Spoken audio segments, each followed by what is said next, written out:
Hey, everybody, this is Dr. Kevin McGovern, and it is finally about time for another Prove It Live podcast, number 104. We've been away. Summer is what it is. Today's podcast, we're going to be talking about technology and why does technology in baseball not help prevent injury, but maybe cause even more injury. So without further ado, I'm going to introduce you to my very handsome podcast partner, Mr. Mike Ferry. Mike, this floor is yours. Thanks, Kevin. Thanks, You're Kevin. welcome, I tell you, your timing, your rhythm's like spot on. Spot on, baby. Spot on. It's like riding a bike. Like riding a bike. Yeah. Mid-season form. I commend you. I commend you, good sir. So no, psyched to be back. I've been, we've been talking about wanting to get back to doing this like ASAP. We both had busy summers. I've had a really eventful summer. It's another story for another time. But I am Mike Ferry of the Farm Baseball Performance Institute, soon to be more than one location. I'm really excited. So Kevin, technology, obviously, that I use it. I think it's great. I know there's sort of like, I'm sure you've seen on Twitter, right? Everyone has opinions, and there's lots of people who I don't think they don't like technology. I think they don't like the obsession with it. They don't like that, guys that played 20 years, 25 years ago, don't like how the current players are obsessed and coaches are obsessed with launch angle and exit velo and spin rate and all this other stuff. And I kind of get the sentiment because you can't just look at that and go, okay, this kid's going to be a great baseball player. But it is a good metric. And from an instructional point of view, it's almost immeasurable. It's really great, the feedback that it gives you as an instructor in real time. And if you learn some of the current technologies, how to use them, things like Rapsodo, blast motion, diamond kinetics, whatever, then, you really can use it to your advantage to help develop a player. I mean, I know you've used some, I know you don't use as much as I do, but you've used, I think, diamond kinetics, right? Like the diamond kinetics ball. Oh, absolutely. Yeah. I mean, I think they're great. So I wanted to pose the question, is it's out there. I mean, like I said, blast motion gives you swing metrics every time you swing the bat, how fast you swung it, the plane, how long your hands are in the zone, all that. Rapsodo and HitTrax tells you that the ball metrics, right? When you did hit it, how fast it went, how high it went, all that stuff. Pitching, there's so many technologies. So not just the Diamond Kinetics is going to tell you your spin rate, and Pitch Logic does the same thing, in your velocity. But then you have things like Pitch AI, right?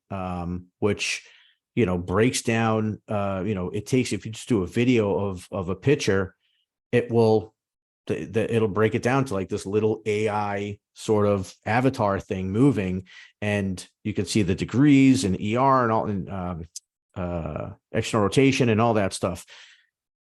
So it's out there. Let me ask you, Kev, what's your take on it? Like, do you go, are you more of the, it's overhyped and we're being too obsessed with it, or it's not being used enough, or somewhere in between? And now, because I'll give you my take too. Well, I'm a results-oriented guy, and the technology across the board is not working. Two teams played today, the Red Sox of Boston and the Yankees of New York. They combined for 24 strikeouts, right? I think like 8 or 9 hits. 5 of them were home runs. No one advanced runners.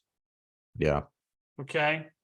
They had someone start the game called an opener because some bean counter said that, well, if you go through the lineup the third time, I mean, the numbers are just not there. We've completely taken out like batting average. Oh, batting average doesn't matter. Yeah, you know what? It does matter, right? Because it measures how many times you get a fucking hit.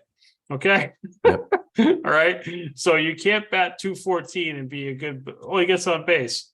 Well, good. So, the next guy, someone's got to get a hit, right? Someone's got to hit the ball.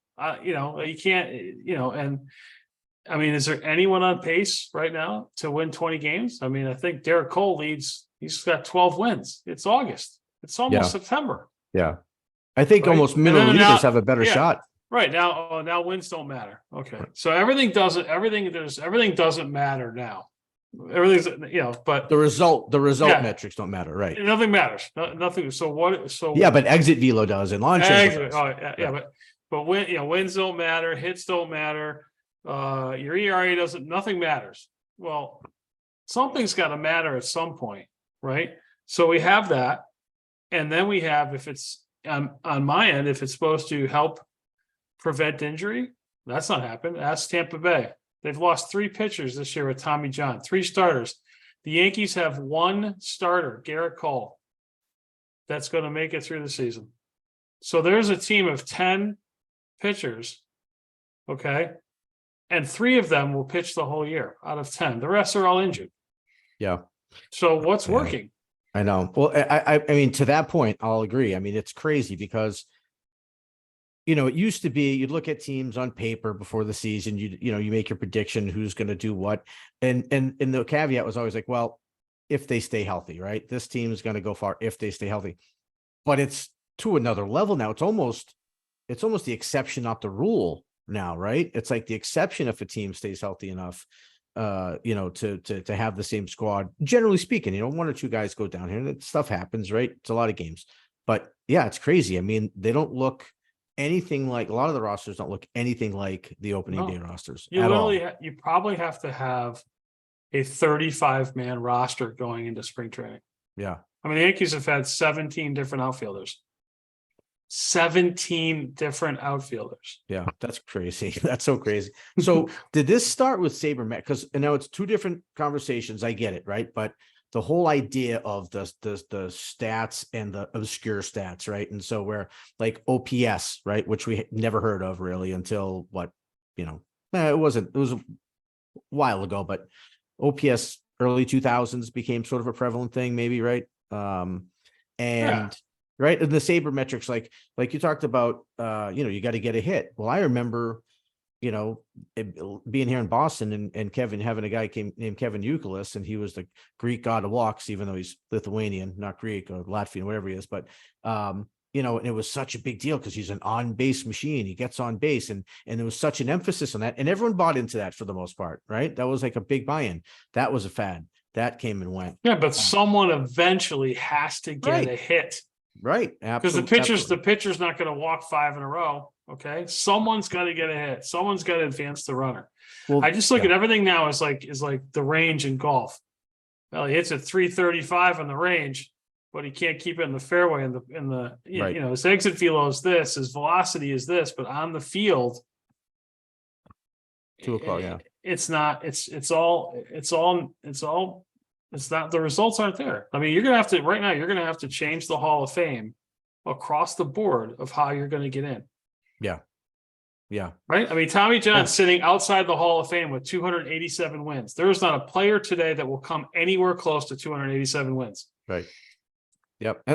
Or they're going to have to change the metric on what is a win, right? I mean, or something, right? You get a win if you survive 3 innings. 2 and a third inning. Yeah. 2 and a third. Yeah, I agree. So I think, there was a pivot, right? So there's the on base percentage was the big thing. And then that's why OPS became such a big thing, because okay, yeah, he's getting on base, but how, right? Is he just He's just getting walks? Because if my 3 hitter is getting up with runners in scoring position, he's drawing walks all the time. He's not helping you. He's not helping. Not helping you. What good is that? So then you add the plus slugging, right? So you see, he's getting on base, and here's how many bases he's getting. So I think that was like a big thing, and that was at least sort of results driven. It wasn't batting, it wasn't the same ones that we grew up with, the Triple Crown sort of stats, but it was at least stats. But now, it seems to me that it's getting to a point where it really doesn't almost matter how people are performing on the field. And I say this from like a scouting and recruiting perspective, right? Oh, if he can hit the ball this hard, 97 miles an hour, he can hit it this far, he gets a good spin, then, I mean, I see kids. I mean, I'll be honest with you. I help get kids recruited using those. There are college coaches that just off metrics. They never see the kid. No, I mean, I don't want to make it look like that's all there is. this isn't everybody. There's lots of very traditional college coaches out there, and they want to see you. In fact, some of them don't care about the metrics, but I can tell you this: video and metrics mean so much more than they did just like 5-6 years ago. And, yeah, if you can put yourself swinging on a screen and then, have a little screenshot of what that ball did and how hard you hit it and how far it went. I mean, it's become an immeasurable part of the recruiting process. Now, video has always been somewhat important. A coach sees a kid to make sure, look, all right, at least this kid isn't, pulling my leg. He's not pipe dreaming. He can play ball. All right, well, let's see how he's playing. Let's follow his high school season or whatever. That doesn't really seem to matter much anymore. And like I said, I'm sort of torn because I do use it from an instructional standpoint, for sure. I mean, as an example, as a very, very quick, basic example, and you've seen this, I'm sure, Kevin, too. I've at least talked about it. You get a kid that is capable of hitting a ball harder than he's currently hitting it, and you put him on a machine like a Rapsodo, and he's hitting at 85 miles an hour, and you correct his posture, right? Maybe his knees are coming over his toes or whatever. He's not sitting his hips back, something like that. And then he starts hitting the ball at 95, 96. He sees that jump. I see that jump, so I know he's probably doing it properly, right? Because if it's close. And then the other thing is, stuff like, if a kid doesn't have a top hand in his swing, he's not going to have a very good spin rate, or this ball's going to come off spinning funny. So things like that, it's very valuable. And look, I'll be the first one to get excited about a kid that, puts up a big number, because, how else are you going to measure success in January, you know what I mean? So, but I do see it trending in a way where it's the be all end all. And what's going in the opposite direction is what I think it should be used for, which is training. It should be used for training. And all the stuff that we're talking about, I think, should be used for training rather than just solely recruiting and, putting a video flex out, because, it's important to show yourself off, of course, that's become a thing too. But yeah, I said, I sort of sit in the middle, but it seems weird to me that we've never had this much technology. We've never had this much help, stuff that actually helps, not gimmicks and gadgets and gimmicks like we've seen over the years, stuff that will actually help. But it's not, people aren't using it. Like they're not using it for that reason. And so we're not seeing the end result. We're not seeing, we should be seeing the best players that have ever lived, in my opinion, with all the technology, right? We should, but we're not. Right. And why is that? Well, I think it doesn't give you, and maybe it doesn't give you the whole picture, right? So you can hit a ball really hard at the shortstop, at the center fielder, and they're outs. Whether it's 110 miles an hour, it doesn't matter. They're out, right? I look at, some of the people in my space, or the biggest thing now with this whole arm care thing is measuring arm strength. Okay, so let's measure isometric arm strength, which in my opinion has absolutely zero to do with velocity, zero to do with safety, anything. And of course, we're measuring it lying down, because most times on the mound, I'm lying down. You're never in a functional position. And that's what I mean by the whole picture. The position of my feet, my rear end, my pelvis, my spine, all dictates how strong my arm is in the periphery. I'm not lying down while someone's doing these isometric tests, right? And I'll see it. And this is how I created the game test, right? Because I have had an ACL deficient knee since I was 17 years old. So if we look at the test, was just straight plane knee extension. Yeah, I can kick you across the room. Never want to come down in a rebound on my right leg, right? Mm-hmm. Never want to go down a stair first with off my, had to go down with my bad leg first. Oh, that just became habit, because my knee, although rehabbed, was never actually the same. It wasn't the same. So there's all these adaptations my body did, but strength wise, not function wise, strength wise, my knee was fine. And I sees, you see a lot in that, and it's only giving you one picture of a very important puzzle. And this is the thing too. There are these fads in the game, and this is, I think, one of them, right? So what, a year ago, we're talking about hip shoulder separation. Oh, that's because that's a great measure of velocity, right? Now they think that arm strength is a great measure of velocity, and it's always going to be something. This is the great measure of velocity. And number one, if it were true, then it wouldn't be a fad. It wouldn't come and go. It wouldn't be on to the next thing. It would stick around.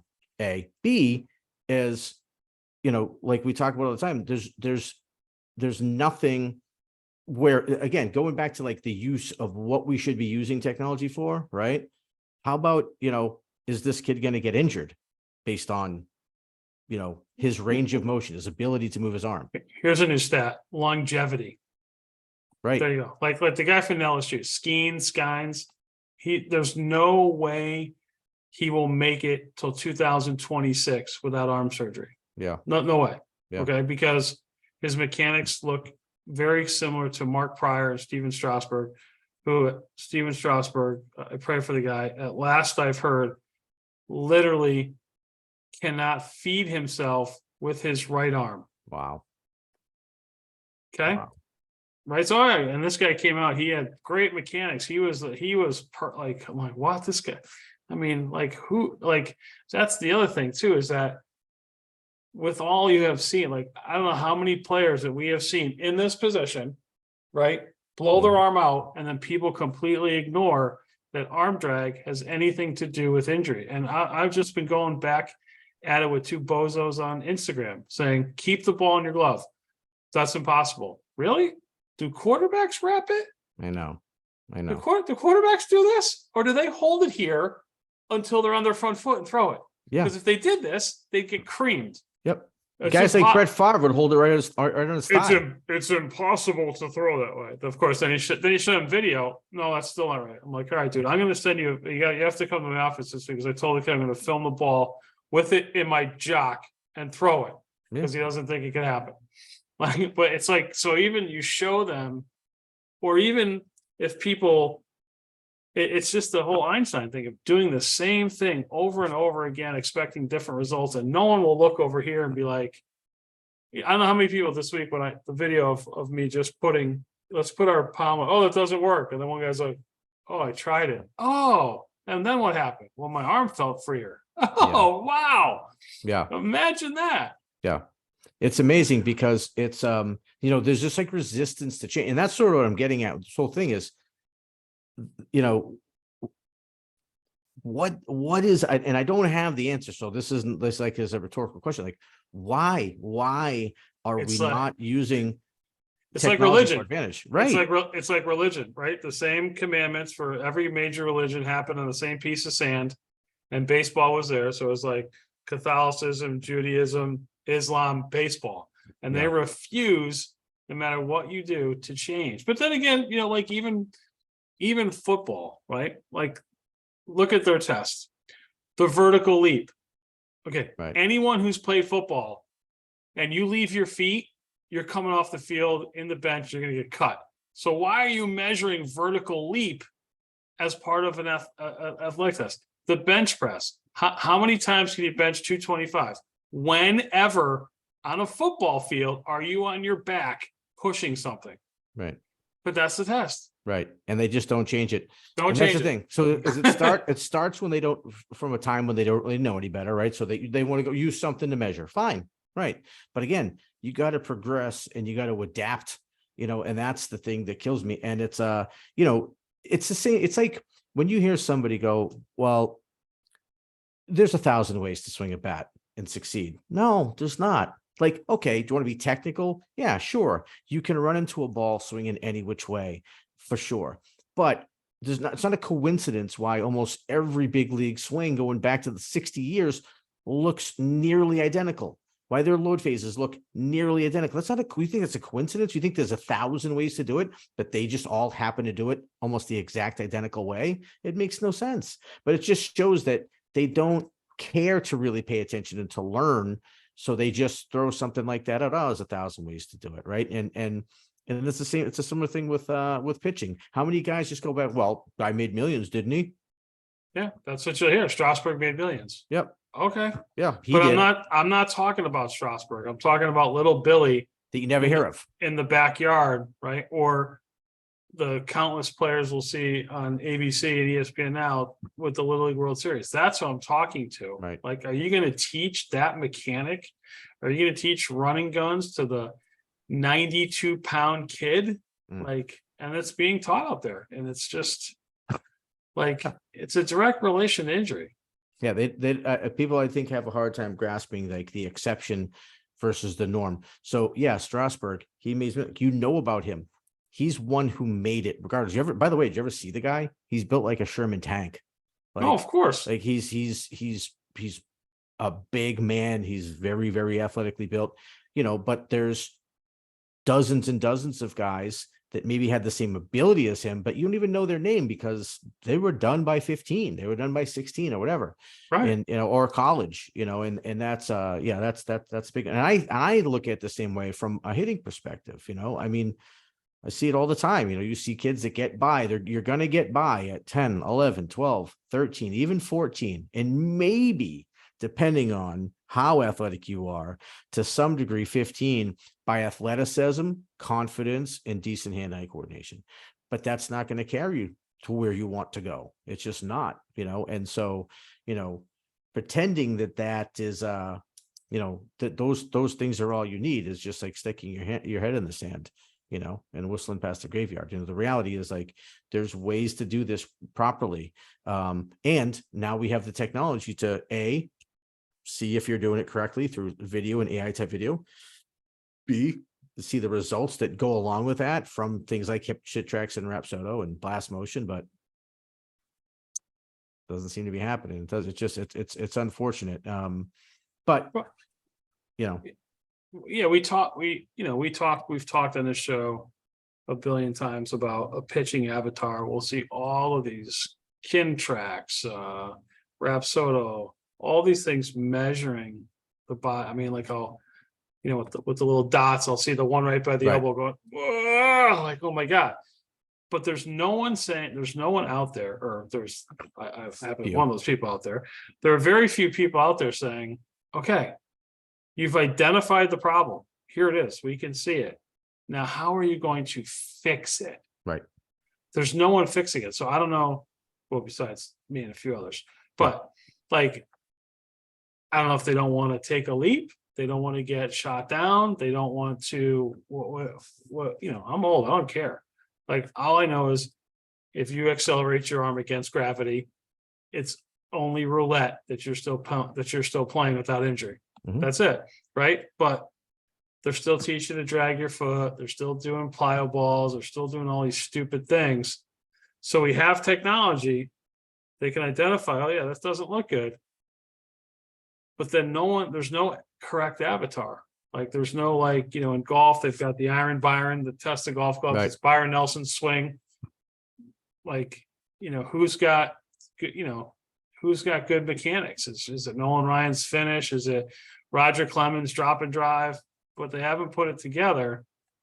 And until they do, that it comes from movement, I don't see it changing. I just see it getting worse and worse and worse. Yeah, and the difficult part about it too is you see lots of either companies, organizations, or individuals that are teaching something almost completely against that and gaining lots of success. And by success, I mean, they have lots of followers as people, following some of their programs. To piggyback what you said, from a hitting perspective, if you don't learn to use your legs and your core to swing the bat rather than your arms and your hands and your shoulders, you're not going to succeed. You're never going to maximize. So if you go trying to use your elbow and pivoting your wrist or whatever crazy stuff that's out there, like, you're not going to have success. And by the way, and in most of this stuff, I know we've mentioned before, it's common sense. Once it's explained to you, once you think about it, it does make sense to turn my body first. I wouldn't want to shoot a basketball and then jump up in the air. Of course I wouldn't, right? That makes sense. It's not that hard to figure out. But when you have people using big words and they have lots of technological stuff that they can show you, and when they tell you this is what you need to do, people just fall in line and do it, and they don't ask the key questions of like, why am I doing this? How is this beneficial to me? How does this keep me healthy? etc. Or, I understand you help me throw harder. Is there any risk associated with that? Now that I'm throwing harder, this new thing, is that going to potentially injure me? Like I said, at least give the information so that the person can make an informed decision on whether they should continue to do that or not. That's sort of my thing. Yeah, it came up on Twitter this week. Alan Yeager is of Yeager fans. He posted something a few years back about workload, something I didn't even take into consideration. College, as you know, we got our Saturday night starter, right? Well, you got 6 days off, right? Well, the minute you get drafted, that 6 days goes to 3 or 4 That's real right. fast, right? Yeah. And what's the plan to adapt to that? What's the plan to go from 6 days off between starts to 4 to pitching every 4th day? Yeah. And that's, then you see these guys blow up. What is the weaning period, right? That just, it's another thing that they don't certainly talk about. Workload and max effort and all these things that these things I just see every day on social media, the running guns, the this, the that. And it just doesn't, it just like the kid I had in your place, he just sent me numbers. Oh, my pull down was 90, but my 4-seamer was 84. Right. So what does that pull down mean? So that means nothing. Right. You're at 84, right? Because you don't run up and throw the ball into the net there's no running guns on the mound. So, but people get a false, you'll see they light up that gun and people just see it 92, my pull downs. And then we can spend hours probably about, okay, if you can't hit a fastball as a hitter, you can't play, right?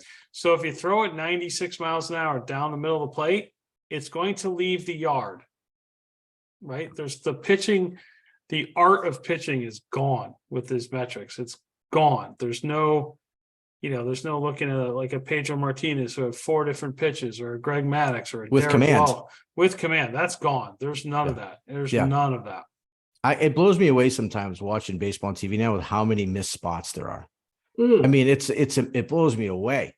I mean, sometimes there are even strikes, like a catcher set up outside and it goes inside and it's a strike. I mean, that happens. They should have I'm sure they do. They probably have a missed spot stat somewhere. Oh, for sure. It's probably hidden, but yeah. But I mean, it's so prevalent now. It's so prevalent, and you're right. That's it. Like, where is the teaching, right? So we're teaching strong, fast, hard with everything, right? It's the lift and jack the ball, get it up in the air, get a 30-degree, launch, hit it as hard as you can, swing as hard as you can. Well, I know Ted Williams used to talk about, with his science of hitting, it's like you never swing as hard as you can, because if you are, you're leaving no room for control and focus, right? And contact. If you're given all your effort to swinging as hard as you can, right? So swinging at that 85%, whatever rate, 87%, where you're more in control, you're focused. And, I try to explain to some kids, especially like the bigger kids, these kids that are 6'2", 6'3", and they are hitting the ball 95 plus 100 miles an hour. And I go, listen, if you're facing a kid that's throwing 85 and you barrel that ball perfectly, okay, you just barrel it squared up. What ballpark is that not going out of at 75% of your ability? 75%? None, right? None. So what's the difference if it goes out by 4 rows deep or 14 rows deep, right? I mean, and again, it's and you see hacks. You don't see 0-2 hitting anymore. You just don't see it. You don't see shortening up, trying to put the ball in place, situational hitting, understanding this is high school kids. Yeah, Yankees today in the 9th inning got the first 2 guys on, down a run, 2 strikeouts and a flyout. Game over. Yep. No one tried to move the runners over. That was it. Game over. Yeah. It's amazing. And like you said, we could talk for hours about this. It's because it's deeper than it. It's your on deck prep. It's knowing where the defense is. I mean, especially at the high school and youth levels, I think the biggest difference between a really like a shortstop and a second baseman is the shortstop is typically at the youth levels, they're proficient at going to their backhand. They're comfortable with it. And you don't see that. I think that's what makes shortstops become second baseman at the youth levels. And the reason I say that is because I've noticed a pattern is that second basemen love to shade the middle. It's because they just, and there's only one reason for that, in my opinion, is they don't trust their backhand. They're happy to go into that hole. So the result of that is you have this giant hole over here, right? You know, especially even in basic situations, you got to run on first. First baseman's holding the runner. You get the second baseman maybe paying towards the middle, shading to the middle for double play or a steal. Whole right side's open, and you'll see kids watch fastballs in the outside corner. I'm like, that's a free hit. It's free. Well, dude, look at the Free shift. hit. Just- how many just how many think major about it. leaguers just wouldn't go opposite? Even if you did it twice a week, it would have, when the shift was legal, they wouldn't do it if you did That's it right. twice a week. That's right. And now you can hit away the way you normally want to. Yeah, it's so there's some preventative thing. I think there's a big thing now, which is the new generation. It's all about, hey, let them have fun. Like you can't even criticize anything because it's like, let them have fun. They want to have fun. You can't criticize, by the way, the pimping everything. Everyone gets on second base. They hit a double. It's a dance. Dude, I see it at 10U. Like They're seeing it now. It's really prevalent in the Little League World Series. They're that's going what you're supposed to crazy. do. You're supposed to hit doubles. That's why you're the 3-hitter, bud. Like, congrats. Glad you did it. But you need to dance. Do you really need? It's me. Yes. Me. Yeah. Yes. It's bad. People practice in there like this is their bat flips or whatever. How about we practice, how to go the other way? How about we practice, when there's less than 2 and the infield's back, all we got to do is put the ball on the ground to get the run in from third, things like that. But it's because I'll tell you, and these are even some of the kids I coach, and I talk about this stuff a lot. In a game, we'll turn around and say, hey, look, where's the infield right now? They're back. They end of the back. They're back. Yeah. How many outs out there? None. Okay. Where's the runners? Second and third. Okay. What should the hitter be thinking about right now? Drive it in the air to tag? Like not necessarily wrong, but I mean, really, No. why do you think I mentioned the infield? It's Right. Set it the other way. Yeah. Anyway. I don't know. All right. Well, that concludes our show for today. Please visit our YouTube channel. Look at us, Prove It Live. You'll search it out. We've got lots of cool videos on there. Our website, proveitlive.com. And if you want to email the show, you can do that at info@proveitlive.com. We promise we will be back more frequently, weekly at least, doing this show, bringing you our opinion on the game of baseball, health, science, and whatever else, coaching, whatever else we know. And I'll have some new information for everybody coming up soon too. I can't wait to share it, but I can't yet. All right, guys. Thanks for listening, and we'll see you soon. Yep.